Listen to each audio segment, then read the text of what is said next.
নাম সাদিয়া সুলতানা। জি, কেমন আছেন আপনি? আমি আল্লাহর রহমতে ভালো আছি। আপনার বাড়ি কোথায়? আমার যদি একদম গ্রামের বাড়ি বলি তাহলে কক্সবাজার জেলায় চকরিয়াতে, তবে আমার চট্টগ্রাম শহরে থাকা হয়। ওখানে সেটেল? হ্যাঁ, ওখানে সেটেল, পরিবার সহ ওখানে হচ্ছে আছে। বাবা কি করেন? আমার বাবা হচ্ছে চকরিয়ার একজন রেজিস্ট্রি অফিসের মুন্সি ছিল, পরে উনি হচ্ছে প্রবাসে যায়, এখন বর্তমান দেশে আছে। ফ্যামিলিতে কে কে আছে?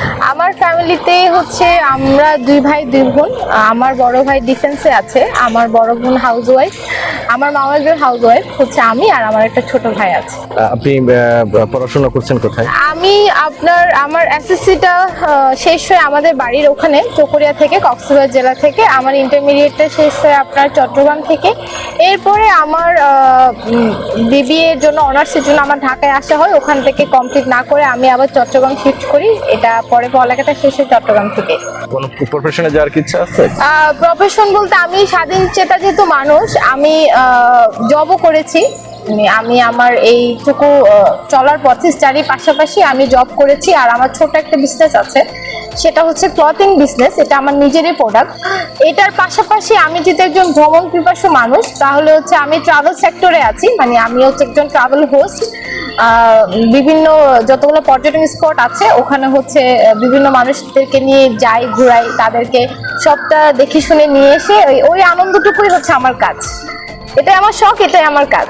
আমি যতটুকু জেনেছি যে আপনি চট্টগ্রাম থেকে পায়ে হেঁটে শুরু করেছেন, বাংলাদেশের 64 জেলায় আপনি ভ্রমণ করবেন। হ্যাঁ, উদ্দেশ্যটা নিয়ে বের হয়েছি চট্টগ্রাম থেকে, তবে চট্টগ্রাম থেকে আমি ঢাকায় আসি, ঢাকা থেকে ট্রেনে করে পঞ্চগড় আসি। পঞ্চগড় থেকে আমি যাই হচ্ছে বাংলা বান্দা, যে বেসিক্যালি ওখান থেকে শুরু হয়। বাংলা বান্দা থেকে জানুয়ারির 1 তারিখ থেকে আমি মূলত ওইখান থেকে শুরু করি। আস্তে আস্তে তেতুলিয়া, তারপর হচ্ছে আপনার পঞ্চগড়, ঠাকুরগাঁও, দিনাজপুর, তারপর হচ্ছে আপনার লালমনিরহাট, কুড়িগ্রাম, রংপুর, এরকম করতে করতে আমার হচ্ছে আপনাদের এই যশোর আমার 23 নম্বর জেলা। হ্যাঁ, 23 নম্বর জেলা। এখন যশোরে আজকে আমার এই চলার পথে প্রায় 42টা দিন সময় গেল। এই যে আপনি যে একটা অ্যাম্বিশন নিয়ে আছে, আপনি শুরু করেছেন, যশোরে আপনি কোন পথ দিয়ে এসেছেন?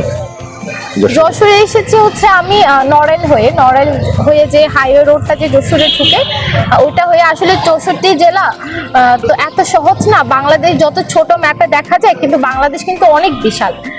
পায়ে হেঁটে পুরো বাংলাদেশ ঘোরার মূল বিষয়টা এই না যে আমি পুরো বাংলাদেশ পায়ে হেঁটে ঘুরবো, যেহেতু আমি একজন মেয়ে মানুষ, এখানে একটা সিকিউরিটির অনেক ব্যাপার আছে। তো আমি হচ্ছে এক জেলা থেকে আরেক জেলায় যাওয়ার যে হাইওয়ে যে মেইন রোডটা, ওটা ধরে হচ্ছে আমি এক জেলা থেকে আরেক জেলায় প্রবেশ করি। এরপরে হচ্ছে যতগুলা দর্শনীয় স্থান আছে, স্পট আছে, ওগুলাতে যাই। ওগুলাতে তখন হচ্ছে আমি ট্রান্সপোর্ট ইউজ করি, যেহেতু এগুলা জেলা সদর থেকে অনেক দূরে হয়, সেক্ষেত্রে হচ্ছে আমি ওটা ব্যবহার করি। এই রুটটা কিভাবে নির্বাচন করেছেন আপনি? গুগল ম্যাপ দেখে বা না, আমি যখন সবকিছু নিয়ে প্রচুর মানুষ ছুটতে ছুটতে যখন ক্লান্ত হয়ে যায়, তখন আমি ডিসিশন নিলাম যে না, নতুন কিছু করি, এই নতুন বছরে নতুন কিছু করি, দেখি না কতটুকুতে হয়। কিন্তু আমার বিশ্বাস ছিল আমি পারবো।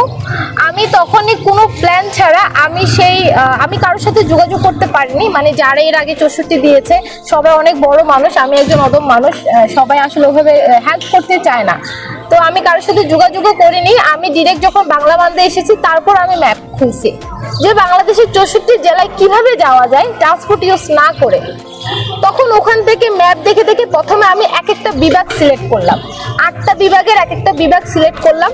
তো তখন হচ্ছে প্রথমে আমি রংপুর বিভাগ শেষ করলাম, রংপুর বিভাগের পরে আমি রাজশাহী বিভাগ শেষ করলাম, এখন হচ্ছে খুলনা বিভাগ। এরকম করতে করতে যেতে যেতে এটাই প্ল্যান, মানে আমার আগে থেকে ওরকম কোনো ম্যাপ ছিল না। আমি জানি রাস্তায় যদি আমি বের হই, তাহলে হয়তো বা উপরওয়ালা আমাকে পথ দেখিয়ে দিবে। আজকে ওই পথে আমি আছি। যশোরে কোথায় কোথায় ঘুরছেন? ওই মন্দিরে গিয়েছিলাম, বদ্ধভূমিতে গিয়েছিলাম, এখন আছি বর্তমান কালেক্টর ভবনে। এটা আমি যতটুকু শুনেছি সবার কাছ থেকে বা হচ্ছে যে আপনাদের সহযোগিতায়, এটা বাংলাদেশের মধ্যে প্রথম যে রাজধানী, সেই ব্রিটিশের যে রাজধানী ছিল, এটাই সেই ভবন, এটাই সেই জায়গা। এখান থেকে পরে একটু একটু করে বিভক্ত হয়। বাকিটুকু আগামী দিনে আমি যশোরে থাকবো, তারপর বাকি যে স্থানগুলো আছে ওখানে আমি ঘুরে দেবো।